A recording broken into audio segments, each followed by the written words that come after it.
হাসছো কেন? ফুলগুলো খুব সুন্দর, চলো সেখানে যাই। এই যে এই ছোট ছোট সেন্টেন্সগুলো, এই ধরনের এই ছোট ছোট সিম্পল সেন্টেন্সেস গুলো যদি আমরা ইংলিশে বলি, তাহলে কিন্তু আমাদের ইংলিশ কনভারসেশন আরো অনেক দ্রুত মুভ অন করবে। এবং এই ধরনের সিম্পল সেন্টেন্সেস গুলো যদি আমরা অনেক বেশি বেশি প্র্যাকটিস করি, তাহলে কিন্তু ইংরেজিতে আমাদের ফ্লুয়েন্সি আমরা খুব দ্রুত অর্জন করতে পারবো। সো আজকের এই ভিডিওতে আমরা আরো নতুন 20টা এই ধরনের ছোট ছোট সিম্পল সেন্টেন্সেস খুবই দ্রুত এবং অল্প সময়ের মধ্যে শিখতে যাচ্ছি। আপনারা আমার সাথে সাথে এই ধরনের সেন্টেন্স গুলো শিখে চেষ্টা করবেন আপনাদের রেগুলার কনভারসেশনে প্র্যাকটিস করার জন্য। সো চলুন তাহলে আর দেরি না করে শুরু করা যায়।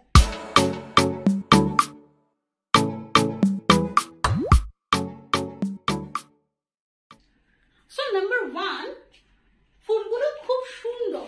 আমরা যদি এটা ইংরেজিতে বলি, আমরা বলবো the flowers are very beautiful.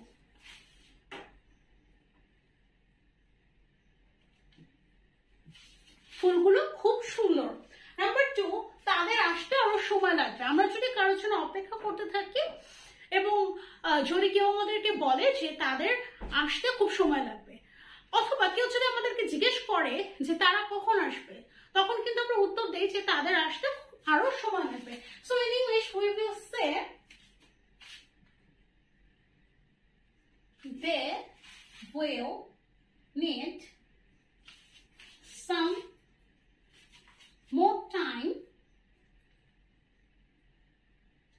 to come. তাদের আসতে আরো সময় লাগবে। নাম্বার 3, আকাশের দিকে তাকাও।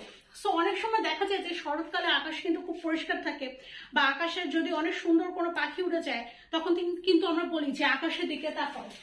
সো এটাকে আমরা বলবো look at the sky. Number 4, আমরা হাঁটছিলাম। কেউ যদি জিজ্ঞেস করে যে তোমরা তখন কি করছিলে, সো আমি বলবো যে আমরা হাঁটছিলাম। So we were walking. যদি আমি বলতাম যে তারা হাঁটছিল, তখন কিন্তু বলতাম they were walking. যদি বলতাম যে সে হাঁটছিল, she was walking. So number 5, বাগানটি ফুলে ভরা। কোন একটা বাগান দেখলাম আর সেই বাগানে দেখলাম অনেক সুন্দর সুন্দর ফুল। সো আমরা বলবো the garden is full of flowers. বাগানটি ফুলে ভরা। যদি বলতাম যে বাগানটি খুব সুন্দর সুন্দর ফুলে ভরা, তখন কিন্তু বলতাম the garden is full of so many beautiful flowers. বাগানটি অনেক সুন্দর সুন্দর ফুল দিয়ে ভরা। নাম্বার 6, আকাশে মেঘ করেছে। আকাশে যদি মেঘ করে, in English we can say the sky is cloudy. আকাশে মেঘ করেছে বা আকাশটি মেঘাচ্ছন্ন। এখন শীতকাল। So in English we will say it is winter now. যদি বলি এখন গ্রীষ্মকাল বা গরমকাল, তখন কি বলবো? it is summer now, অথবা now it is summer, now it is winter, এখন শীতকাল। নাম্বার 9, চলো বাজারে যাই। সরি, নাম্বার 8, তারা ঘুড়ি উড়াচ্ছে। So we will say they are flying kites. তারা ঘুড়ি উড়াচ্ছে। যদি বলতাম আমরা ঘুড়ি উড়াচ্ছি, তাহলে কি বলতাম? we are flying kites. Number 9, চলো বাজারে যাই।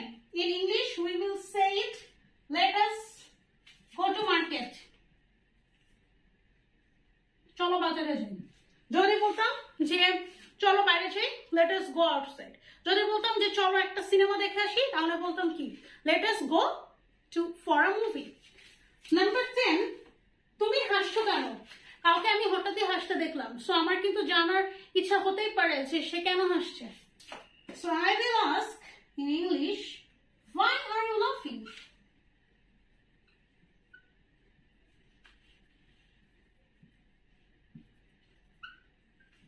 তুমি হাসছো কেন? নাম্বার 11, আমি সো এটাকে ইংলিশে আমরা বলবো আই এম হাংরি।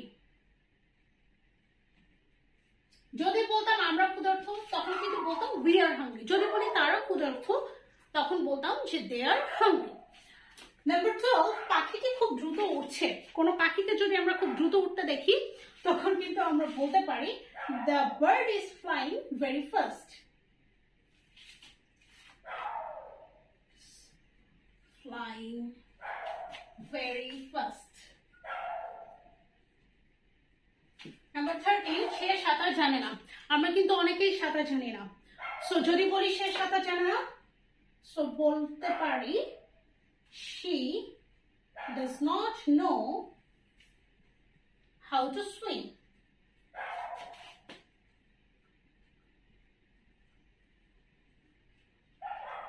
সে সাঁতার জানে না। যদি বলতাম যে তারা সাঁতার জানে না, they do not know how to swim. যদি বলতাম যে আমি সাঁতার জানি না তখন বলতাম যে I do not know how to swim. Number 14, তারা কি ঘুমাচ্ছিল? আমি কাউকে জিজ্ঞেস করছি যে তারা সেই সময়টা ঘুমাচ্ছিল কিনা। So were they sleeping? যদি বলি যে তুমি কি ঘুমাচ্ছিলে তখন কি বলবো? আর were you sleeping? আর যদি বলি যে তুমি কি ঘুমাচ্ছ, আর ইউ স্লিপিং, তারা কি ঘুমাচ্ছে, আর দে স্লিপিং। নাম্বার 15, সে খুব বন্ধু সুলভ। সো আমরা কিন্তু অনেক সময় কাউকে নিয়ে বলি যে সে খুব বন্ধু সুলভ। সেটাকে ইংরেজিতে আমরা কিভাবে বলতে পারি? He is very friendly. Very friendly. সে খুব বন্ধু সুলভ। নাম্বার 16, তুমি কি আমার সাথে যাবে? যদি আমি কাউকে জিজ্ঞেস করি যে সে আমার সাথে যাবে কিনা, সো আমরা কিভাবে জিজ্ঞেস করব? আমরা বলবো will you go with me? তুমি কি আমার সাথে যাবে? will you go with me? Number 17, আমি তোমার সাথে একমত। কোনো বিষয়ে যদি আমি কারোর সাথে একমত হই বা তার অপিনিয়নের সাথে, তার থটস এর সাথে যদি আমার অপিনিয়ন বা থটস এর মিল থাকে তখন আমি কি বলি? I agree with you. আমি তোমার সাথে একমত। নাম্বার 18, তোমার নামটি খুব সুন্দর। কারণ নাম শুনে যদি আমাদের খুব ভালো লাগে তখন কিন্তু আমরা ওই নামটাকে কমপ্লিমেন্ট দেই বা বলি যে তোমার নামটা কিন্তু খুব সুন্দর। So your name is very nice. তোমার নামটি খুব সুন্দর। নাম্বার 19, আমাকে একটি সুন্দর জামা কিনে দিও। ঈদের সময় কিন্তু আমরা মা বাবার কাছে আবদার করি যে আমাকে কিন্তু একটা সুন্দর জামা কিনে দিও। So in English we can say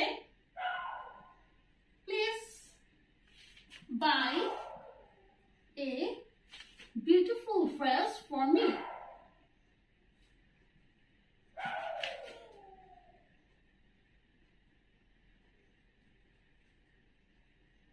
আচ্ছা, যদি বলি যে তাকে একটা সুন্দর জামা কিনে দিও তখন কিন্তু আমরা বলবো please buy a beautiful dress for him অথবা ফর হার।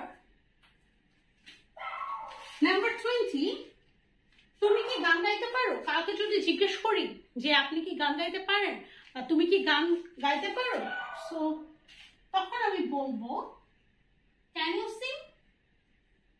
তুমি কি গান গাইতে পারো? আশা করছি আমার এই ভিডিওটি আপনারা শুরু থেকে একদম শেষ পর্যন্ত অনেক মনোযোগ দিয়ে দেখেছেন। আপনারা কিন্তু চেষ্টা করবেন এই ধরনের ছোট ছোট সিম্পল সেন্টেন্সেস গুলো নিজেরা তৈরি করে আপনাদের রেগুলার কনভারসেশনে প্র্যাকটিস করার জন্য। তাহলে কিন্তু দেখবেন যে আপনাদের ইংলিশ ফ্লুয়েন্সিটা খুব দ্রুত ডেভেলপ করছে। যারা আমার চ্যানেলটি অলরেডি সাবস্ক্রাইব করেছেন আপনাদেরকে অসংখ্য ধন্যবাদ। আর যারা আমার এই ভিডিওটি নতুন দেখছেন, যদি ভালো লেগে থাকে আমার চ্যানেলটি সাবস্ক্রাইব করতে পারেন। দেখা হবে আবার আগামী ভিডিওতে নতুন কোনো টপিক নিয়ে। ততদিন পর্যন্ত সবাই অনেক ভালো থাকবেন এবং সুস্থ থাকবেন। আসসালামু আলাইকুম।